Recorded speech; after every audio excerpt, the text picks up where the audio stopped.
Shalom Bapak Ibu semuanya. Beberapa jam menjelang pergantian tahun dan saat-saat seperti ini kebaktian tutup tahun atau bahkan nanti malam kalau misalnya di tengah-tengah kehidupan keluarga kita ngumpul sebentar masing-masing di rumah gitu ya. Lalu kemudian kita berhimpun bersama-sama, ada tatak baktiannya juga, renungannya juga sudah ada. Tinggal didengarkan, tinggal mengikuti saja. Hari ini menjadi kesempatan bagi kita untuk merenungkan perjalanan kehidupan kita di sepanjang tahun ini. Ya pasti tujuannya sewaktu kita merenungkan bukan hanya tentang pribadi kita, merenungkan juga apa yang sudah keluarga kita lewati, atau bahkan dalam kebersamaan kita. Sebagai keluarga jemaat kita sudah melalui apa saja di sepanjang tahun ini. Pasti harapannya adalah supaya tahun depan kita bisa menjadi seseorang atau bahkan keluarga atau bahkan persekutuan yang jauh lebih kuat, lebih baik lagi. Nah hari ini saya mau langsung saja to the point pada hal yang saya mau ajak untuk kita renungkan bersama-sama. Di pembacaan Alkitab kita hari ini, terutama ayat 12, boleh lihat kembali ayat 12 kan dibilang, akulah terang dunia, barang siapa mengikut aku, ia tidak akan berada dalam kegelapan, melainkan ia akan mempunyai terang kehidupan. Itu perkataan Yesus. Yesus adalah terang dunia, dan sewaktu kita berada dalam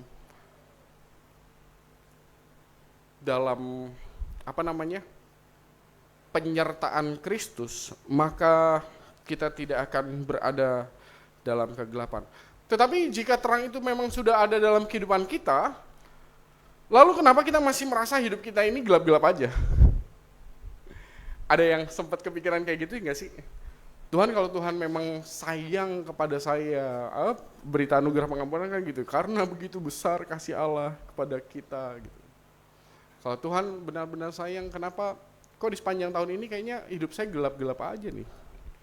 Apa yang saya perjuangkan masih mentok-mentok aja? Dan banyak pertanyaan yang membuat kita pada akhirnya bertanya, kalau memang Tuhan menerangi kehidupan kita, lalu kenapa hidup kita berasa jalannya gelap? Ada yang pernah kepikiran seperti itu kah? Seperti orang Farisi di dalam perikop kita kan ya. Mereka ada bersama-sama dengan Kristus, harusnya kan bersama-sama dengan terang, yang gak ada yang gelap gitu. Aman aja jalan mereka. Tapi toh pada akhirnya mereka tidak mengenali, dan pada akhirnya tetap saja gelap. Orang-orang Farisi. Makanya kalau ketemu Yesus tuh gontok-gontokan terus, ribut terus. Orang-orang Farisi dengan Kristus. Kalau memang kita punya pertanyaan itu, mungkin renungan kita bisa menjadi salah satu perenungan kita di akhir tahun ini. Saya punya gambar Bapak dan Ibu. Boleh tolong nggak gambarnya? Gerhana. Ya ini bukan karena nama saya Gary artinya gerhana matahari, tapi ini gambar benar-benar menggambarkan betul-betul. Kalau gerhana kan begitu ya, bumi di sini, matahari di sini, lalu tengahnya bulan gitu kan ya. Dan sinar bulan itu terhalang, sinar matahari itu terhalang oleh bulan, sehingga pada akhirnya ada bagian daerah di bumi yang pada akhirnya saat semuanya terang, ya yang tersinar oleh matahari, bagian bumi yang terhalang oleh bulan itu gelap. Dan itulah yang kita sebut gerhana. Gerhana matahari. Ya kalau gerhana matahari, gerhana bulan, kita akan melihat dengan, wah hebat ya, indah sekali gitu ya. Tapi apabila direfleksikan dalam pembacaan Alkitab kita, atau bahkan tema sinodal kita, Yesus Sang Terang, sewaktu Yesus Sang Matahari menerangi kehidupan seseorang, lalu kemudian ada sesuatu yang membuat pada akhirnya terang Kristus itu tidak sampai, maka mungkin persoalannya bukanlah karena Tuhan tidak menyinari kehidupanku, bukan karena Tuhan tidak mengasihiku, kasih Tuhan sudah full, terang Tuhan sudah menyinari, tetapi mungkin ada sesuatu di tengah-tengah yang membuat pada akhirnya terang Tuhan itu terhalang. Ada sesuatu yang menghalangi terang Kristus untuk pada akhirnya kita tahu bahwa kehidupan kita diterangi. Kalau dalam pembacaan Alkitab kita, yaitu orang Farisi. Apa yang menjadi penghalang mereka?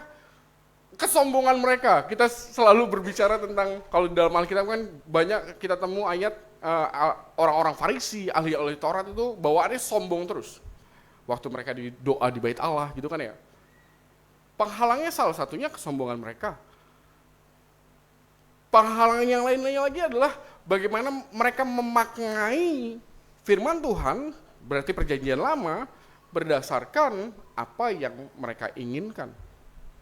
Sehingga sewaktu firman Tuhan berbicara sesuatu yang tidak seperti yang mereka inginkan, maka mereka tidak menjumpai terang itu. Apalagi kebiasaan-kebiasaan mereka. Ada kebiasaan-kebiasaan yang pada akhirnya menghalangi seseorang untuk menyadari bahwa dirinya diterangi oleh firman Tuhan. Hari ini saya hanya mau mengajak kita untuk menitipkan satu hal itu saja. Sewaktu Bapak dan Ibu nanti pergantian tahun dalam kebaktian keluarga, mungkin ada waktu untuk bersaat teduh sejenak masing-masing pribadi kita. Cobalah lihat perjalanan kehidupan kita di sepanjang tahun ini. Apakah mungkin ada sesuatu yang entah kita sadari atau tidak kita sadari yang membuat pada akhirnya di sini adalah Tuhan, di sini adalah kita, tetapi kemudian ada sesuatu yang di sini yang kemudian dalam satu titik di kehidupan kita kayaknya rasanya itu gelap. Mungkin adalah ya titik ini yang menjadi fokus perhatian kita. Bukan karena Tuhan tidak menerangi kehidupan kita, Bapak dan Ibu adalah orang percaya. Kehidupan Bapak dan Ibu sudah pasti diterangi oleh firman Tuhan. Sudah pasti disertai oleh Tuhan. Tetapi apa yang membuat pada akhirnya seseorang bisa merasa gelap, saya kira mungkin ada satu hal yang dia tahu bahwa itu menghalangi dia. Saya kasih contoh sederhana ya. Saya kasih contoh sederhana nih. Kita pengen bangun pagi, tapi tidurnya jam 3 pagi. Lagi mana itu? Coba. Kita pengen, misalnya kita belum punya pekerjaan, kita pengen punya pekerjaan. Lah tapi orangnya mager. Gimana ceritanya?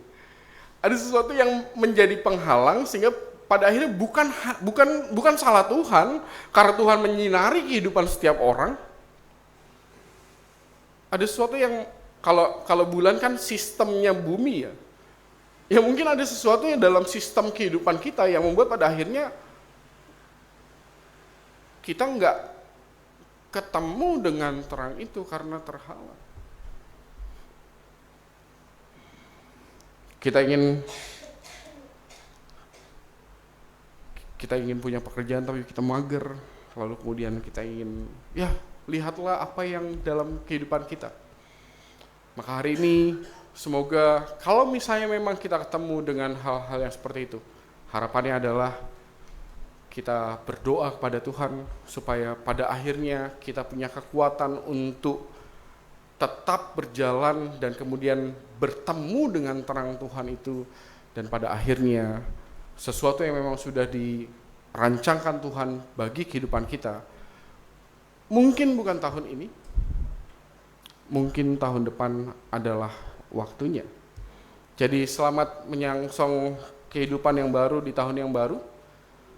Semoga kita bisa merefleksikan kehidupan kita dan kemudian menemukan apa yang bisa kita perjuangkan di tahun yang baru, sehingga pada akhirnya betul-betul terang kasih Tuhan itu kita boleh rasakan dalam kehidupan keseharian kita. Tuhan menolong, Tuhan berkati, amin.